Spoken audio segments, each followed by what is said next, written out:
Bien le bonjour à toutes et à tous, bienvenue sur la chaîne Motard et Histoire, j'espère que vous vous portez bien. Aujourd'hui, nous partons une nouvelle fois au cœur de la Moselle pour aller découvrir les restes d'un château millénaire à l'histoire bien plus intéressante qu'il n'y paraît. Aujourd'hui, nous nous rendons aux ruines de Château-Vouët.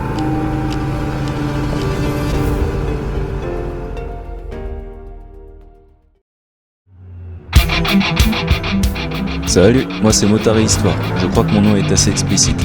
Grand amateur de balades à moto et d'histoire, je passe du temps à vadrouiller sur mon temps libre, principalement dans le nord-est de la France, à découvrir des endroits plus ou moins insolites et surtout historiques, et je vous les présente sur ma chaîne. Je vous ai pas perdu? Alors venez avec moi.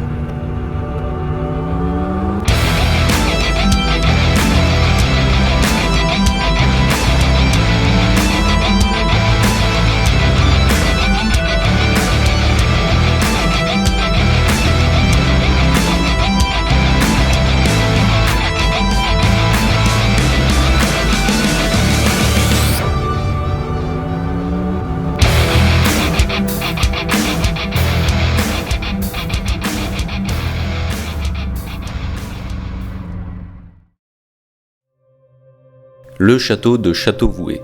Aujourd'hui, il n'en reste qu'une demi-tour en pierre menaçant de s'effondrer, mais les recherches ont permis de dresser les plans et de dessiner le château fort tel qu'il était autrefois. Sur le fossé qui entourait le château, on jetait un pont-levis. On arrivait en entrant dans la cour intérieure en forme de trapèze. Les quatre angles sont occupés par une forte tour ronde. Les murs de ces tours ont une épaisseur de 2,85 m. Les gros moellons et les pierres de taille viennent des carrières du pays. De chaque côté de la porte d'entrée se trouve une tourelle destinée à la protéger et à l'orner.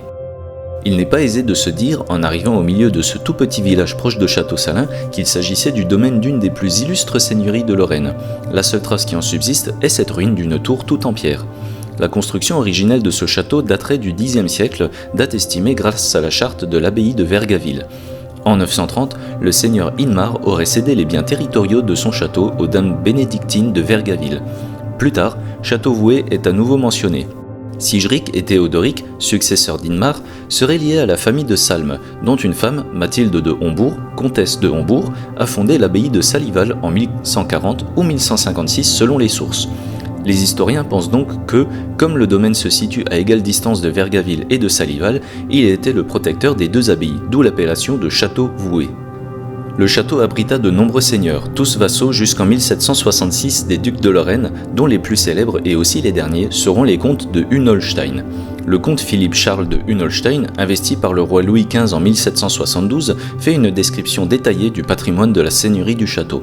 La totalité des terres de Château-Vouët et Vuisse, les 2/3 de Hampont et la moitié de Burlioncourt et Contil, servant respectivement la haute, la moyenne et la basse justice, ces dernières étant la base de l'organisation du système judiciaire du Moyen-Âge et pouvant être considérées comme de la justice de proximité. Il y avait un droit d'impôt sur les vins, bières et liqueurs débités sur ces terres, les habitants des villages devaient utiliser les moulins et pressoirs du seigneur, devaient garder le château dès que ce dernier le leur demandait, et également chasser pour la seigneurie. Les habitants de Château-Vouët et de Vuisse devaient une corvée de 3 jours tous les ans pour couper les blés, les possesseurs de charrues devaient l'utiliser durant 4 jours par an au compte des seigneurs, ceux de Vuisse, en plus de cela, devaient amener chaque année 2 voitures de bois au château.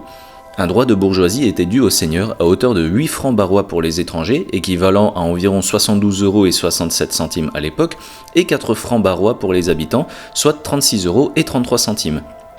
Les Hunolstein possédaient également 2 maisons de ferme à Château-Vouët et Vuisse, la ferme d'Arlange et sa chapelle, la ferme et la tuilerie de Quéquin, une ferme à l'Hydrequin et à Dédelin, et pour finir, des forêts à Zotzelin. Quand je disais que Château-Vouët abritait une des plus illustres seigneuries de Lorraine, ce n'était pas pour rien. Cela dit, c'est une histoire du passé, car lors de la Révolution française, tout a changé. Le démantèlement de la seigneurie fut décrété, les héritiers des Hunolstein fuirent en Allemagne, toutes les dépendances furent revendues, et le château fut cédé à la condition d'être détruit, les éléments en fer devant être livrés aux magasins de la nation.